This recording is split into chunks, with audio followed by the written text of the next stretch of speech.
Hey guys, welcome to my YouTube channel. So in this video, I am going to share my strategy to clear the IPS clerical examination. With the same strategy, I have cleared the IPS Clerk 2020 exam and also shortlisted for interview in IPS PO and RRB PO. सो सबसे पहले मैं आपको ये prelims का pattern बता देता हूँ। वैसे सभी को पता होगा, नंबर ऑफ क्वेश्चन जो होते हैं 100 क्वेश्चन आते हैं, 100 मार्क्स के होते हैं एंड टाइम अलॉट होता है 60 minute, 20 minute for each section, 20 minute English के लिए, 20 मिनट न्यूमेरिकल एबिलिटी के लिए एंड 20 मिनट रीजनिंग के लिए। तो 30 क्वेश्चन इंग्लिश के आते हैं, 30 मैथ्स के एंड 35 रीजनिंग के लिए। तो आगे बढ़ने से पहले मैं सभी को आपकी अपनी स्ट्रेटेजी शेयर करना चाहूँगा कि मैंने अपनी जर्नी कैसे स्टार्ट करी थी और मैंने कैसे कैसे प्रिपरेशन करी थी। सो मैंने 2019 में अपनी जर्नी स्टार्ट करी थी। 2019 में मैंने अपनी बैंकिंग की प्रिपरेशन स्टार्ट करी थी। उसके उस टाइम जब मैं मॉक्स देता था, स्टार्टिंग में मैंने कहा कि मतलब मॉक लगा के देखा जाए कि कितने मार्क्स आ रहे हैं, कैसा स्कोर मेरा रहता है। तो जब मैं स्टार्टिंग में मॉक्स लगाता था तो बस मेरे 35 टू 40 की रेंज में इतने ही मेरे मार्क्स आ पाते थे। इससे ज़्यादा मेरे मार्क्स आगे बढ़ते ही नहीं थे। मैथ्स में 10 15 आ गए।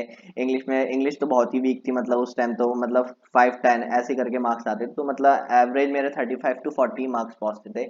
तो कैसे कैसे मैंने अपनी 35 से लेके 40 की जर्नी का सफर यहाँ एग्जाम क्लियर करने तक करा, वो आज आपके साथ शेयर करूंगा। तो सबसे पहले मैथ की बात करी जाए। मैथ में क्या होता था, जो मेरा पर्सनल एक्सपीरियंस है, मेरी मैथ में स्पीड नहीं बनती थी। मतलब हमें अप्रोच करने होते हैं प्रीलिम्स में 35 क्वेश्चन विद इन 20 मिनट्स। तो आप समझ सकते हैं कि कैलकुलेशन करने की स्पीड कितनी रहनी चाहिए ताकि हम 35 टू 35 क्वेश्चन अप्रोच कर पाए।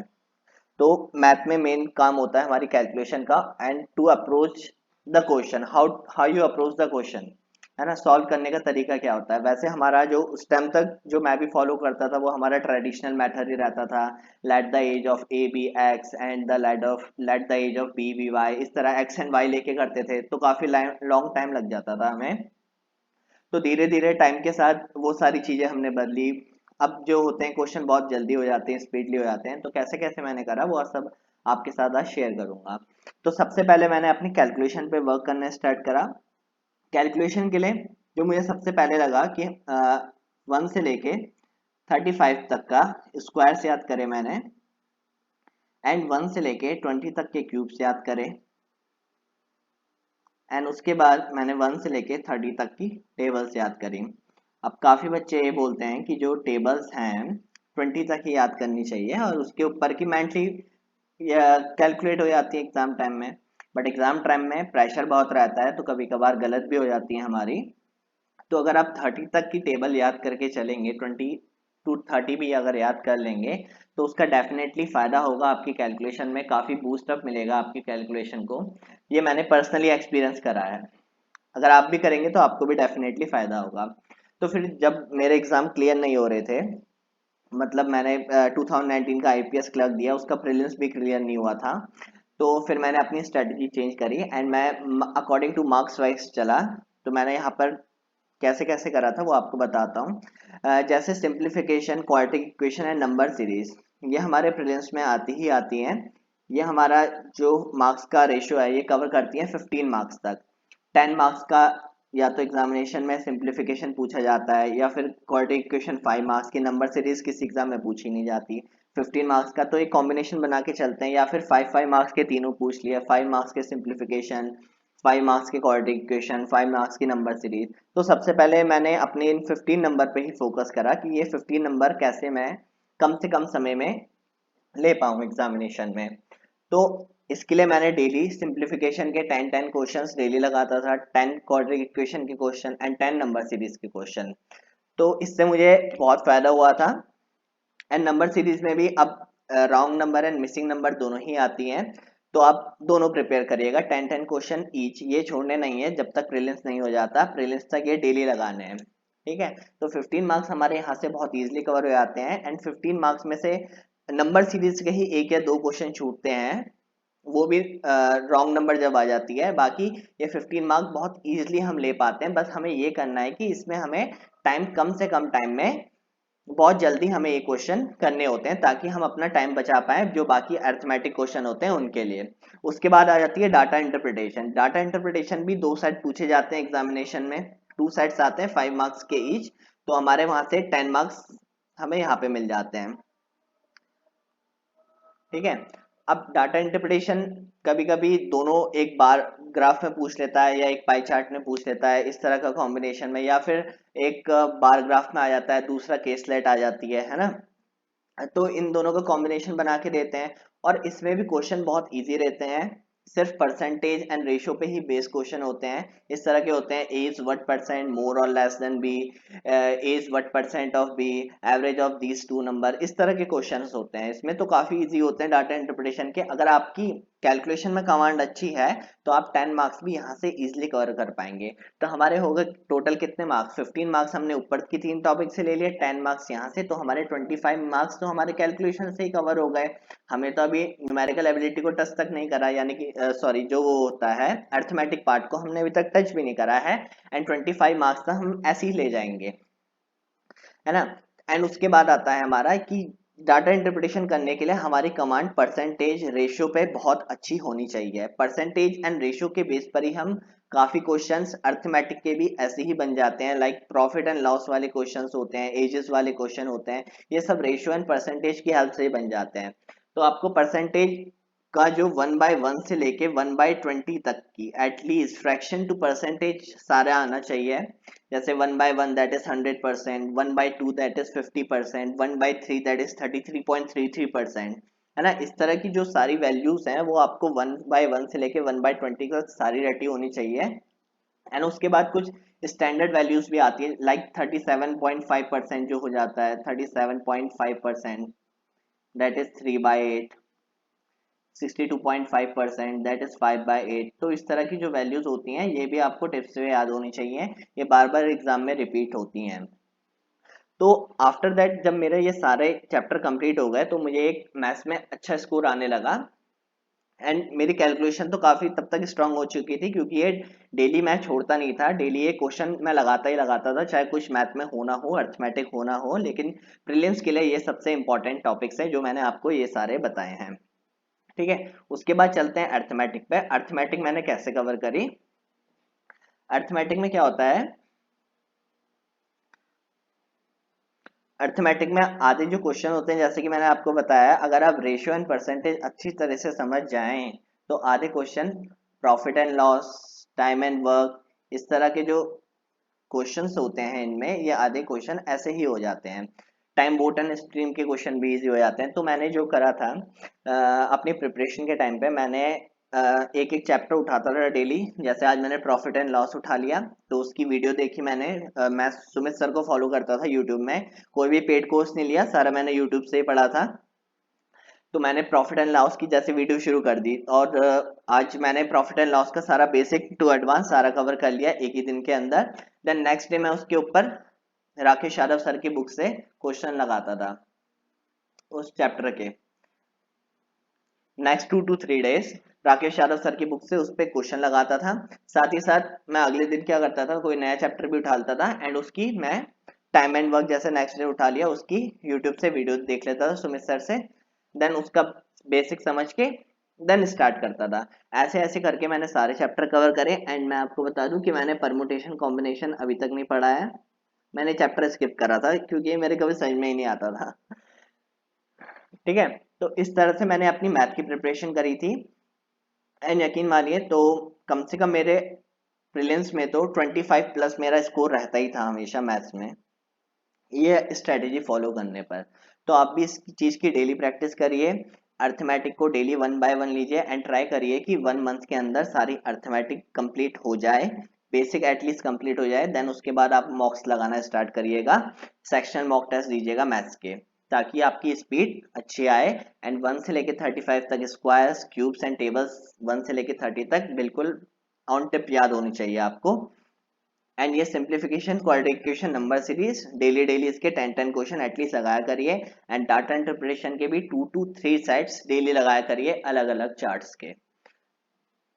Then come to reasoning portion.